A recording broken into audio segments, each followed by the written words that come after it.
Hello, my friends, and welcome to FISHTORY. So, today I want to talk to you about fish illness and how it is that we currently understand fish illness in the hobby as a whole. How is it that most people who keep fish understand illness and disease? Well, they think of the fish coming in from some source, whether that's wild caught or in captivity. They come through a source. So, for all you're concerned, unless you got them wild caught and you caught them, they are coming captive caught to you. They've been through a place that has captive diseases, captive problems. They come to you and you have them, and if they have a certain illness, you prescribe a certain treatment. And if you're lucky and you're in the United States or a number of other countries out there like China or maybe some Asian countries and a few European countries, you can get access to veterinary medication grade stuff like levamisole and antibiotics, gram negative, gram positive. However, if you're like a lot of people in Canada or a lot of Europe, you may not even have access to things like antibiotics or like dewormers. And if you want to go to the vet, then that's one thing and you can pursue that route. But before we even get into all of that, I think everybody needs to take a step back and recalibrate what it is we think of fish illness, because there are a number of things that I think will definitely change how you interpret the hobby altogether. When we're talking about fish illness, the first thing I want you to understand is that fish have problems just like people, right? They have heart attacks, they have strokes, they have ulcers from stress. They have slime coats, which are like their immune system. It's like when we sneeze or when we get a runny nose. They have these systems built in, and they get different levels of taxed and stressed. And there is not just sick and well. And I think a lot of times in the hobby we think of, yes, these fish are sick and they shouldn't go out for sale, or they're sick and I shouldn't keep them and they need to be treated, or they're healthy, they're good to go. And what I want to tell you is that no, they're like people, they're on a continuum. And most fish, because of the nature of how we've built our hobby and the fact that we care the most about, getting a good looking fish. And yeah, a lot of people want a healthy fish, but more we want a good looking fish and a fish that will survive transit and look good when it gets to you and survive the process of going from the wild or the farm to the middleman, to the wholesaler, to the regional wholesaler, to the pet store, to you, to your car, to your house, to your tank, maybe a QT tank, maybe just straight into your community tank. And that's a lot to ask, because there's a lot of things that can go wrong there. Even if you're a human just traveling from an airport, like you're going from, New York City to Tokyo, right? Say you're taking that trip, you go to London, then you go to Dubai, you have a layover, you get on a plane with all new people. This is very similar to the fish. You got all new diseases, all new stresses. It's a long process that's tiring. And to add into the mix, they're in places where sometimes they're not fed for days and days so that they don't build up ammonia or waste in the water that they're traveling in.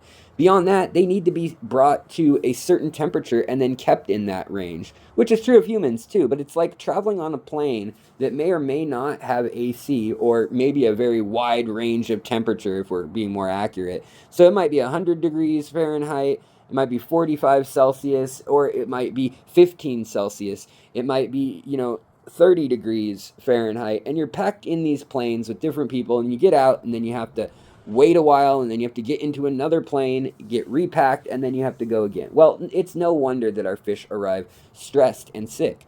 And they've been bred to get to the store, to get to your local store, or to get to you if they're being sold online or transshipped, and to be able to maybe be nursed back a little bit and then to be good enough to sell. But what I want you to think of is, we have these 10 or 15 ways that we think of treating every problem that occurs in our fish. And basically, you consider yourself a well-rounded or knowledgeable fish keeper in the modern fish hobby by understanding, okay, well, if I see white spots, that's ick. And I have ick X, or I have ick out, or I have malachite green or Victorian green, or, different protocols, different treatments for each of these ailments. And you learn over time, if you're a good fish keeper, obviously, you learn when you see this, then do this. the result should be this. If it's not, either do the same thing again and repeat, or I don't know, get online and look around and ask for help, right? Or ask a fish club. Well, what I'm telling you is that, one, a lot of people don't have the full repertoire of these things that they can do to treat their fish.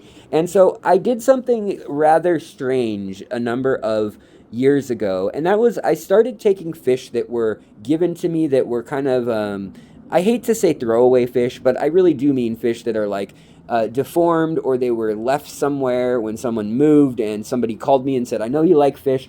Can you come take a goldfish and a betta and 3 tetras and a cory?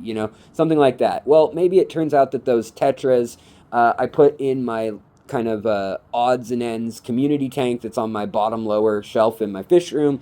And they're in that 40-gallon breeder, and it's kind of like a giant quarantine tank for an extended period of time. The fish that can't get along with anybody and the fish that don't have a home to speak of, or I don't want to mix them because they've been in poor care or I know them to be ill, they kind of go in there, and I just kind of hope for the best. And I know that ethically that might be a bit questionable, but something kind of amazing has happened over the last few years while I've done that.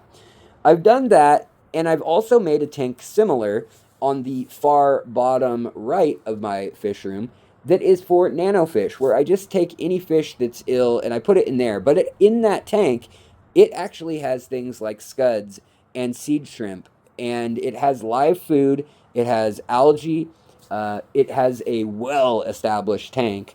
So it's not like it's some sterile environment, and I'm not treating either of them with prophylactic types of any sort of medications.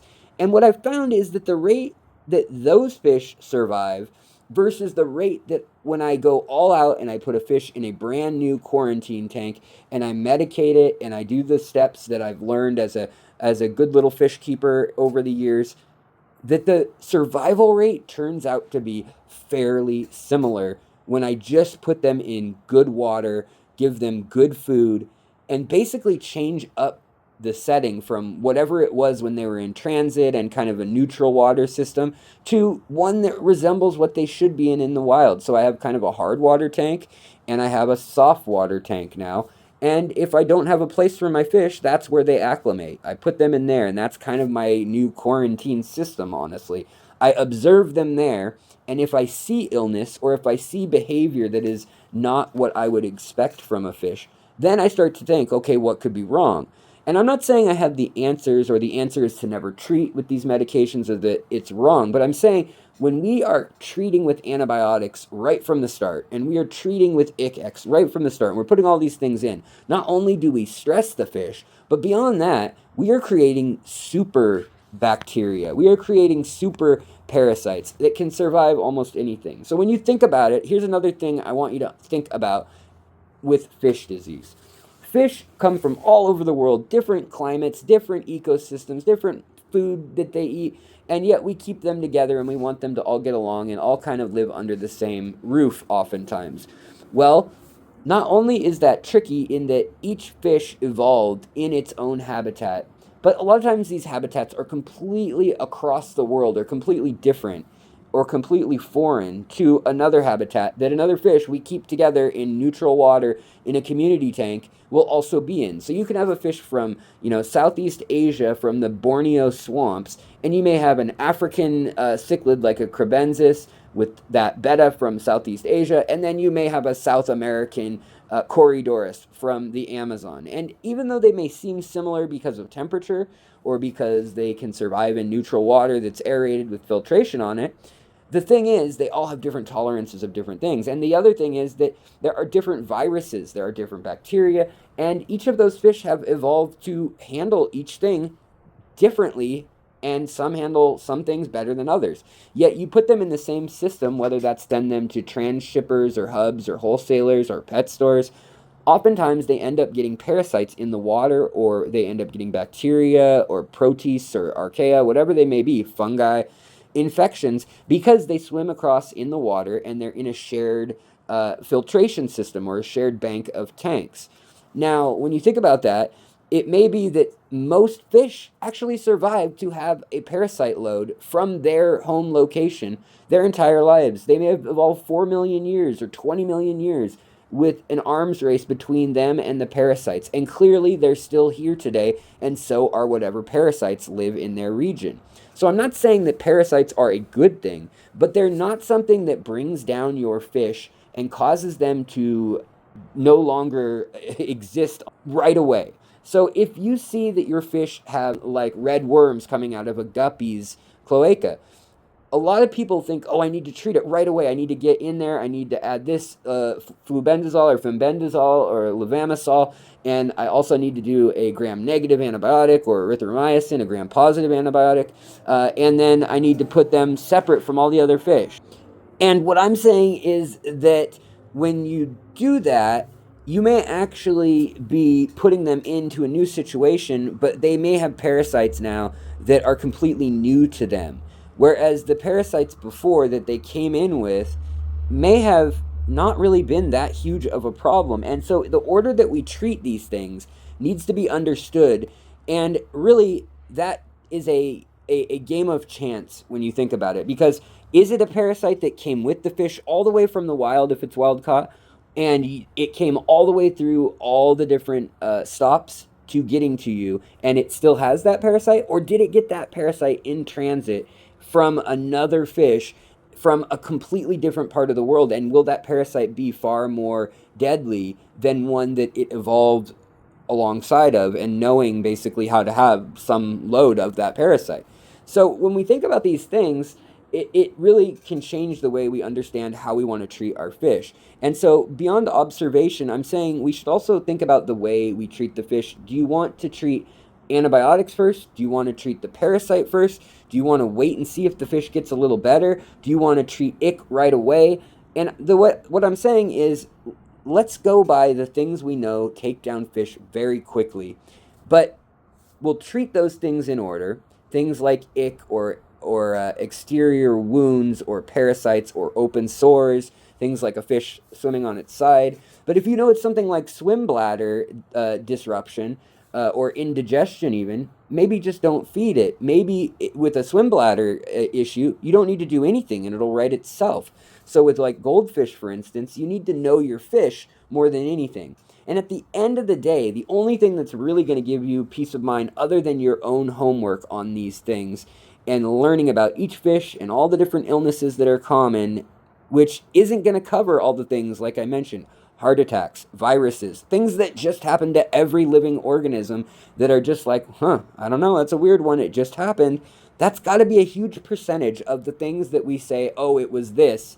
And really, we don't know that that was the cause. If you go onto a forum online, you always get people throwing out the answer, and there may be like 20 or 30 answers, but it's always one of those. It's never, oh, I think the fish just had a lot of stress, didn't have a good diet, it was skinny to begin with, may have had a bad immune system, and then it was in the wrong pH water, and then that stressed it out, and then the parasites it had played a factor. And no, we don't work up an autopsy like that for fish as a general rule, but we should start thinking about it like that. And we should also think about, what can we do ahead of time to give them a good life, to give them good biofilm and slime coat and good food ahead of time that has the nutrients they need so that they can be healthier fish, be in the water that matches them.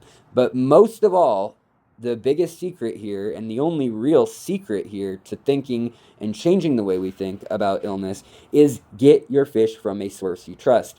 If it's wild caught, then we know what we're working with. You can learn from your collector or that transshipper or whoever it may be, that fish store. You can learn what the most common thing that those fish deal with is. Maybe it's always worms, or it's worms very commonly. Things like pea puffers, things like loaches, things like shrimp have very predictable illnesses when they come from the wild and are collected in the wild. And it's very rarely something other than those. It's not until they get into a community setting or into a tank with a bunch of fish from all over the world, from farms, from captive bred programs, from wild programs, that they start being inundated with all these different illnesses, bacterias, and things, pathogens that could cause illness. So at the end of the day, you may be spending 1, 2, 3, 4 times more money, but if you have peace of mind that means that your fish is going to be either disease-free or at least as close to it as possible, as healthy as possible, that will save you literally dozens of other fish many times. You may wipe out an entire community tank. You may wipe out the plecos, the tetras, the cories, the pencilfish, everybody in a 100-gallon tank because one German blue ram that you got for $8 had some crazy load of pathogens versus you paying $24 or $30 for a quality bred German ram that you know was bred by someone in your club that has a good record of not bringing any of those issues around of breeding quality fish, or for that matter, buying from someone like Dan's Fish or Imperial Aquatics or Aquatic Arts or any of the great breeders out there like Greg Sage, Oddball Aquatics, or Select Aquatics, all the different incredible breeders that are out there in this country. Do your homework, do your research. I will, as always, link my favorites below in the description. But at the end of the day, this will revolutionize the way you see fish illness and the way you go about treating your fish. I hope you've enjoyed today's episode. Much love. See you on the next episode of FISHTORY.